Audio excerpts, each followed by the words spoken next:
Assalamualaikum warahmatullahi wabarakatuh.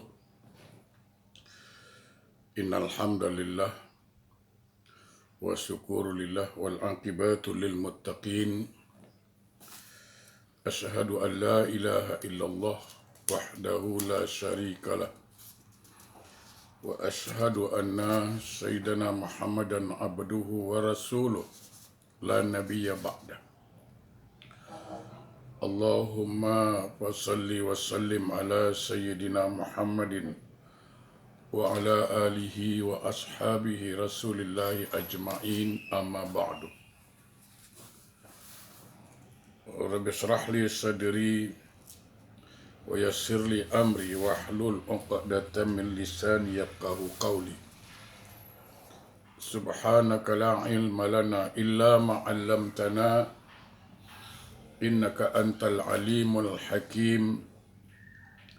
La hawla wa la quwwata illa billahil aliyil azim. Ilahi anta rabbi wa ridhakal matlubi. Jamaah yang dimuliakan Allah, alhamdulillah, senantiasa kita bersyukur pada Allah Subhanahu wa taala. Allah yang menghidupkan kita dan Allah yang mematikan kita. Dan Allah jugalah yang akan membangkitkan kita nanti di yaumil qiyamah. Mudah-mudahan Allah akan bangkitkan kita, akan kumpulkan kita nanti di hari pembalasan bersama hamba-hamba yang Allah ridha. Amin. Salawat dan salam Allahumma salli ala Sayyidina Muhammad wa ala ali Sayyidina Muhammad. Mudah-mudahan terlimpah curah keharibaan junjungan alam Rasulullah sallallahu alaihi wasallam. Mudah-mudahan kita beserta keluarga mendapat syafaat dari beliau kelak di yaumil akhir. Amin Allahumma amin. Saudaraku jemaah yang berbahagia, sekali lagi sebelum kita masuk ke pembahasan kajian kita, hari ini akan kita bahas tentang bahaya minum arak. Sebelumnya kita mohon pada Allah semoga musibah yang masih melanda negeri kita COVID-19 ini segera berakhir insya-Allah. Ya, dan kita beserta keluarga jemaah semua terhindar dari COVID-19 insyaAllah. Jemaah yang berbahagia, masih kita membahas kitab Tanqih Al-Qaul karangan Syekh Nawawi Al-Bantani. Hari ini kita bincang tentang bahaya minum arak, minuman keras. Allah Subhanahu wa taala berfirman dalam surah Al-Maidah ayat 90. A'udzu billahi minasy syaithanir rajim. Ya ayyuhallazina amanu innamal khamru wal maisir wal ansab wal azlam rijsun min amalis syaitan fajtanibuhu la'allakum tuflihun. Yang bermaksud, wahai orang-orang yang beriman, sesungguhnya arak, minuman keras, judi, berhala, dan bertenung nasib, itu semua adalah perbuatan keji dan menjadi amalan-amalan syaitan. Maka jauhilah. Mudah-mudahan kamu sekalian berbahagia. Hari ini kita fokus kepada bab arak, minuman keras. Dari ayat ini, Al-Quran Al-Maidah 90 ini dapatlah kita ambil ilmunya bahwa salah satu perbuatan setan, salah satu amalan setan itu minum arak, minum minuman keras, mabuk-mabukan. Sedangkan kita umat Islam diperintahkan oleh Allah, wala tattabi'u khutuwati syaitan fajtanibuh. Jangan ikut jejak langkah setan. Jauhi. Innahu lakum aduwwum mubin. Karena setan itu musuh yang nyata. Nah, apabila seseorang umat Islam minum arak, mabuk, berarti dia telah mengamalkan amalan setan. Kalau sudah mengamalkan amalan setan, maka sudah jelas tempatnya di neraka. Jemaah, sekedar mengingatkan kita semua. Yang kita khawatirkan apa? Apabila seseorang itu minum arak atau minum benda-benda memabukkan, termasuk dadah, bila dia minum, dia mabuk. Nah, ketika itu ajalnya sampai macam mana? Ketika itu ajalnya sampai. Jawapannya apa? Su'ul khatimah. Seburuk-buruk akhiran. Na'udzubillah. Ya, dalam sebuah hadis riwayat Imam Bukhari, di mana dari Abu Hurairah radhiyallahu an, Rasulullah sallallahu alaihi wasallam bersabda, la yazni zani, la yazni zani hina yazni wa huwa mu'min, wa la yasriqu as-sariqu hina yasriqu wa huwa mu'min, wa la yashrabu syaribul khamr hina yashrabu wa huwa mu'min. Na'udzubillah min zalik.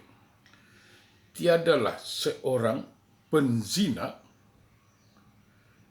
ketika dia berzina itu dia orang beriman, tidak. Imannya dicabut. Tiadalah seorang pencuri itu akan mencuri, tak kala dia mencuri, ketika itu imannya dicabut. Dalam keadaan tidak beriman. Dan tidaklah seseorang itu meminum arak, meminum khamar ketika dia sedang beriman. Jadi, kalau saya boleh contohkan, katakanlah ini tempat, ya, iman itu letak di sini. Selagi iman bersarang di hati seseorang, maka dia tidak mungkin melakukan minum arak, berzina, tidak mungkin. Bila seseorang itu berzina, bila seseorang itu mencuri, bila seseorang itu minum arak, ketika iman ini dipaksa keluar oleh nafsu. Bila nafsu telah masuk ke dalam hatinya, imannya didesak keluar, nah ketika itulah dia minum arak, ketika itulah dia berjudi, ketika itulah dia bermaksiat kepada Allah. Na'udzubillah. Dan saya ingin katakan apa? Na'udzubillah. Ketika imannya dicabut, dia mati. Ini yang dikatakan, dikhawatirkan kita mati yang tidak beriman. Bayangkan, ketika minum arak, mabuk, bawa kereta, aksiden, mati. Bayangkan. Mati dalam keadaan su'ul khatimah. Jamaah yang berbahagia, ada sebuah riwayat, sebuah kisah dari Ibnu Mas'ud. Dalam sebuah kitab dijelaskan, Ibnu Mas'ud mengatakan, kalau ada umat Muhammad mati karena minum arak, karena minum minuman keras, lalu dia mati, maka silakanlah kalian tanam, silakanlah kalian kuburkan, hadapkanlah wajahnya ke kiblat, setelah itu pulanglah kalian. Tidak beberapa lama setelah dikebumikan, mungkin dalam setengah hari, beberapa jam, Kata Ibnu Mas'ud, mari kita kembali ke kubur itu. Silakan gali kubur itu. Sebelum kubur itu digali, kata Ibnu Mas'ud, gantunglah kaki saya ke atas, kepala saya ke bawah. Gantung kaki saya ke atas, kepala ke bawah.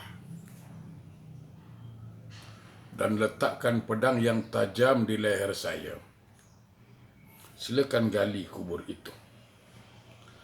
Demi Allah, tadi dihadapkan ke kiblat, bukan? Sekarang galilah. Demi Allah, seandainya si mayat tidak berpaling dari kiblat, maka Ibnu Mas'ud pancunglah di tempat.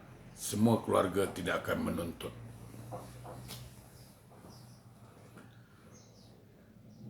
Jemaah berbahagia. Ibnu Mas'ud, salah seorang sahabat Nabi, menyatakan, orang yang mati minum arak tadinya dihadapkan ke kiblat. Tak lama kemudian, galilah kubur itu. Sebelum digali, kata Ibnu Mas'ud, gantung kaki saya ke atas, kepala ke bawah, dan letakkan pedang yang tajam di leher saya. Tadi dihadapkan ke kiblat, sekarang gali. Andai kata tidak berpaling dari kiblat mayat ini, maka Ibnu Mas'ud dipancung di tempat. Semua keluarga tak menuntut. Kenapa? Kerana ada hadis Nabi dan ini keyakinan beliau dan ini juga keyakinan kita barangkali. Ada hadis Nabi mengatakan apa? Al-khamar umul khaba'is. Arak itu ibu segala maksiat. Faman syaribaha, siapa yang meminumnya, la yuqbalu salatuhu arba'ina yauma, maka tidak akan diterima solatnya selama 40 hari. Fa in mata fi batnihi, kalau dia mati arak masih dalam perutnya, mata maitatan jahiliyah, maka kematiannya sama dengan kematian orang jahiliyah. Hadis riwayat Ibnu Hibban. Jadi dikatakan apa? Arak itu, minuman keras itu, ibu segala maksiat. Orang kalau dah minum arak, mudah marah, mudah tersinggung. Orang kalau dah minum arak, mudah diajak bergaduh.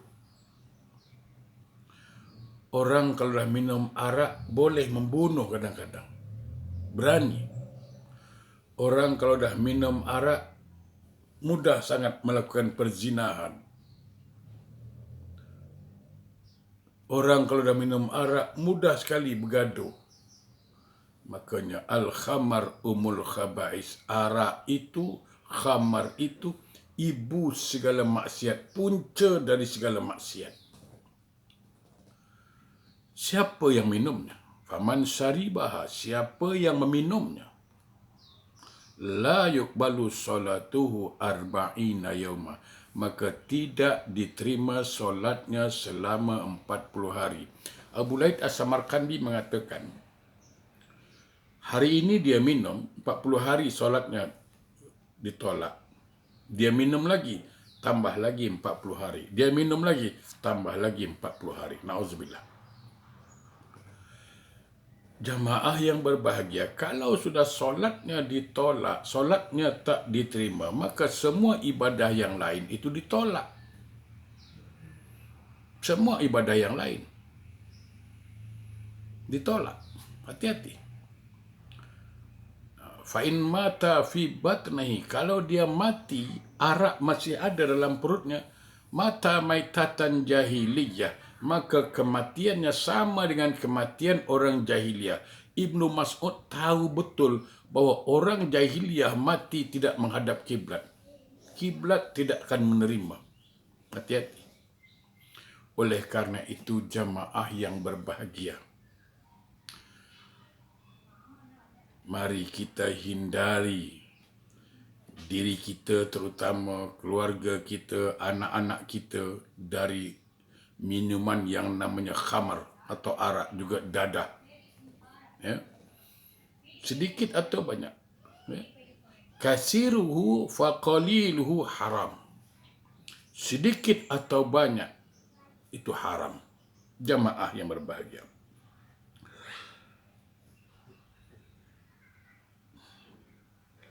Dijelaskan apa? Hadis riwayat At-Tabrani.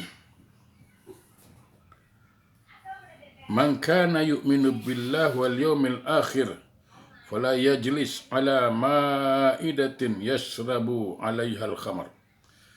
Barang siapa beriman kepada Allah dan hari akhirat, maka janganlah dia duduk di satu majlis, satu perjamuan yang di dalamnya disediakan minuman arak.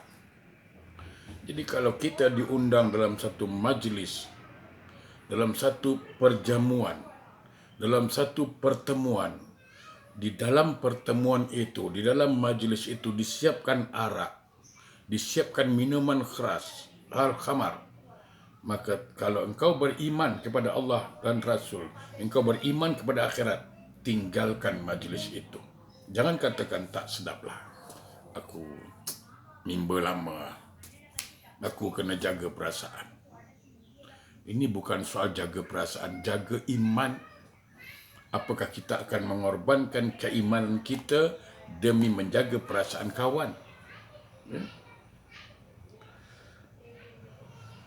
Dalam sebuah hadis lagi, hadis riwayat Hakim, ya, Abu Hurairah radhiyallahu anhu berkata bahawa Rasulullah SAW bersabda, "Iza zana al-'abdu aw syariba al-khamar, naza'allahu anhu al-imana kama yakhla'ul insanul qamisa min ra'sih." Apabila seseorang berbuat zina atau minum arak, maka Allah mencabut imannya. Ibarat orang membuka baju melalui kepalanya. Jadi, na'udzubillah. Jadi ketika orang minum arak, ketika orang berzina, maka ketika itu imannya dicabut oleh Allah. Bagaimana kita mencabut baju, membuka baju yang keluar dari leher. Artinya orang ini tidak beriman. Karena imannya sudah dicabut. Jamaah yang berbahagia. Dalam sebuah hadis yang panjang dijelaskan juga di sini.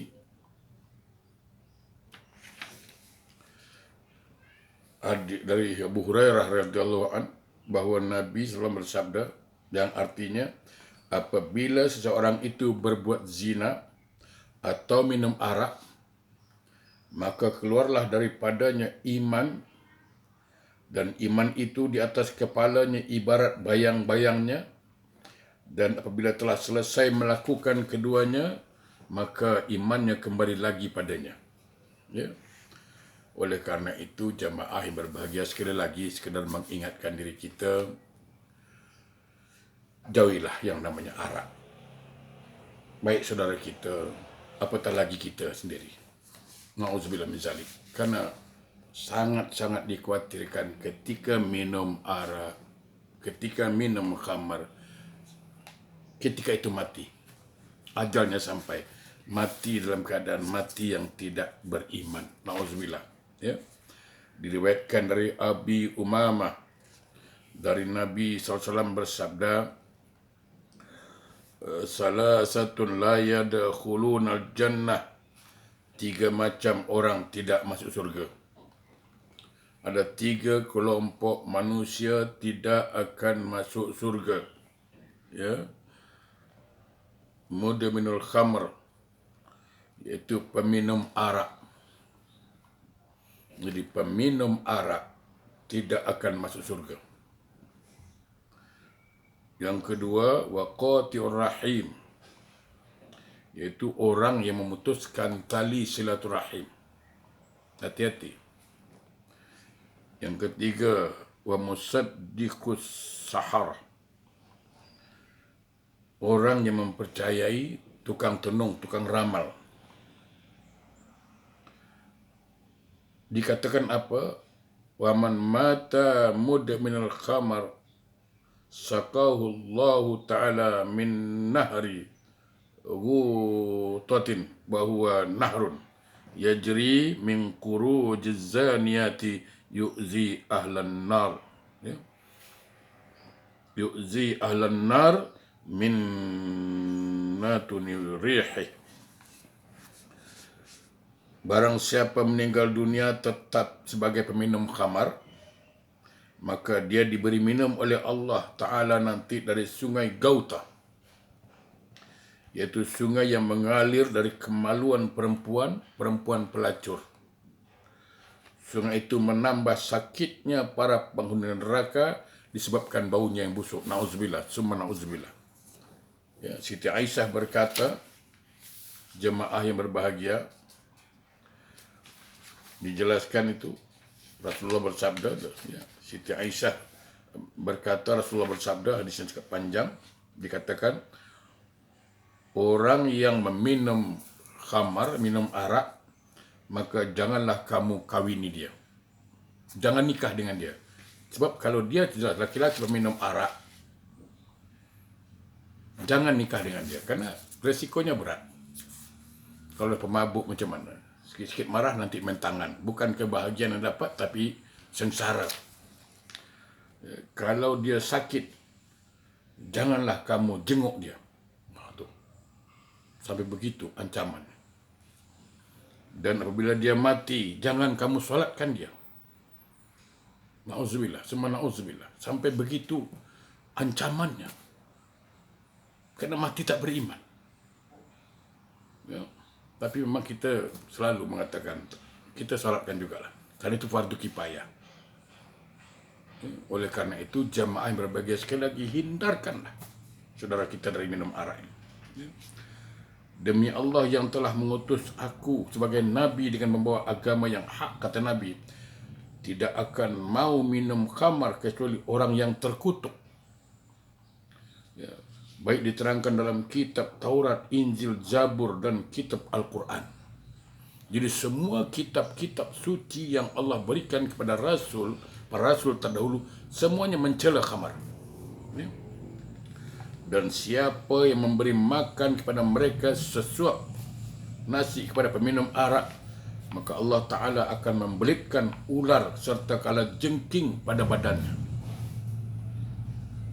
Barang siapa yang membantu keperluannya, maka berarti dia telah membantu menghancurkan umat Islam. Barang siapa meminjamkan uang kepadanya, berarti dia telah membantu membunuh seorang mukmin. Dia pinjam duit, dia beli arak, dia beli dadah, overdose, mati. Na'udzubillah min zalik. Ya. Dan barang siapa yang menggaulinya, maka akan digiring oleh Allah dalam keadaan buta serta takkan ada yang menontonnya. Na'udzubillah. Jadi betapa tercelanya mereka yang minum arak. Oleh karena itu, jemaah yang berbahagia, mari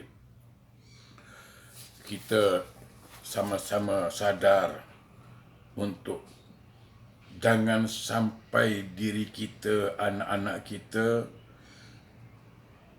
terlibat kepada minum arak. Ya. Dikatakan oleh Rasulullah SAW bersabda, peminum arak itu seperti penyembah berhala, seperti orang syirik, ya, seperti penyembah Lata dan Uzza. Ya.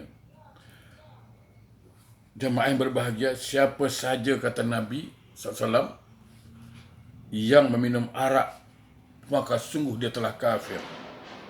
Telah kafir terhadap apa yang diturunkan Allah kepada para nabinya. Karena semua kitab suci yang diturunkan kepada nabi-nabi yang lain itu mencela dan mengutuk serta mengharamkan arak.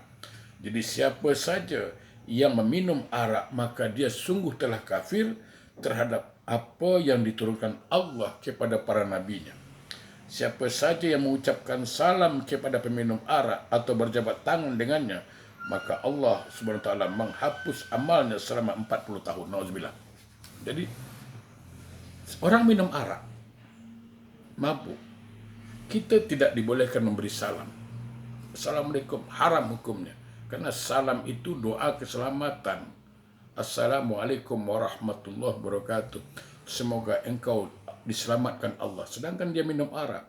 Semoga Allah merahmati kamu. Mana mungkin Allah rahmati dia dalam keadaan minum arak. Wabarakatuh, dan Allah berkahi kamu. Mana mungkin Allah berkahi dia dalam keadaan minum arak. Maka orang yang memberikan salam kepada orang peminum arak hukumnya haram. Demikian pendapat ulama. Jamaah yang berbahagia, dalam Az-Zawajir disebutkan, hadis mengatakan, janganlah kalian berteman dengan peminum arak. Janganlah kalian tengok, jenguk orang-orang sakit karena minum arak. Dan janganlah kalian menghadiri jenazah-jenazah mereka. Bahkan menghadiri jenazah mereka pun tidak usah. Sesungguhnya peminum arak datang di hari kiamat dengan wajah menghitam. Lidah menjulur ke perutnya. Liurnya mengalir, serta orang yang melihatnya merasa jijik. Na'udzubillah. Sebagian ulama mengatakan Nabi Muhammad sallallahu alaihi wasallam melarang menjenguk peminum arak dan memberikan salam kepadanya. Sebab kenapa? Sebab dia fasik. Dia orang fasik. Dia bukan orang yang dirahmati Allah. Dan dia adalah orang yang dikutuk oleh Allah Subhanahu wa ta'ala. Dan Rasulullah SAW, ya, bila dia membeli atau memeras, maka dia dikutuk 2 kali. Jadi, kalau kita penjual arak, itu dikutuk oleh Allah. Bukan menjual, menunjukkan saja pun tak boleh. Di mana kedai orang jual arak pun tak boleh kita tunjuk. Ya, jemaah yang berbahagia. Dikisahkan Fudail bin Iyad menjenguk muridnya yang sakit keras. Fudail segera mengajarkan syahadat kepadanya. Namun lidahnya tidak boleh mengikuti. Fudail mengulang-ulangnya. Namun tidak ada harapan. Murid itu berkata, aku mengucapkannya dan aku lepas darinya. Ya. Akhirnya dia meninggal dunia. Fudail meninggalkan muridnya sambil menangis. Tak lama Fudail bermimpi melihat muridnya diseret dalam neraka. Fudail bertanya kepadanya, hai miskin, mengapa makrifatmu hilang dari hatimu? Murid malang itu menjawab, guru, aku memiliki penyakit. Aku mendatangi seorang dokter dan dia berkata, setiap 1 tahun minumlah 1 cangkir arak. Bila tidak, penyakit tidak akan sembuh. Karena itulah aku meminumnya sekali dalam setahun sebagai obat. Bila demikian, ya, bayangkan, dokter beri dia nasihat supaya minum arak. Nak sembuh kau minum arak. Ini murid dia minum. Akibatnya apa? Dia tersiksa mati. Kenapa? Tidak mungkin Allah menjadikan obat dari barang yang haram. Benda kalau Allah dah haramkan, tidak mungkin jadi obat. Tidak mungkin. Ya. Jadi demikian nasib orang minum arak untuk berobat. Walaupun untuk berobat. Lalu bagaimana nasib orang yang meminumnya bukan untuk berobat, untuk happy-happy. Sedangkan untuk berobat saja, begitu tercelanya dia. Diazab ketika matinya. Diazab di akhirat. Itu dia minum arak karena obat dan itu nasihat dokter. Bagaimana dengan orang yang minum arak dengan happy-nya? Dengan suka-sukanya? Na'udzubillah min zalik. Ya. Oleh karena itu jemaah yang berbahagia, Rasulullah SAW bersabda, siapa saja yang minum arak hingga menghilangkan akalnya, maka setan akan menyetubuhinya 40 kali seperti suami menyetubuhi istrinya. Na'udzubillah. Artinya orang yang minum arak sehingga hilang akalnya, maka setan sangat mudah mempergaulinya. Na'udzubillah. Mudah-mudahan kita terhindar dari penyakit, dari amalan-amalan setan ini. Jamaah yang berbahagia, mari sama-sama kita mohon pada Allah. Semoga Allah bimbing kita, tuntun kita menjadi orang-orang yang Allah ridho dan terhindar dari segala maksiat, insya Allah. Wassalamualaikum warahmatullahi wabarakatuh.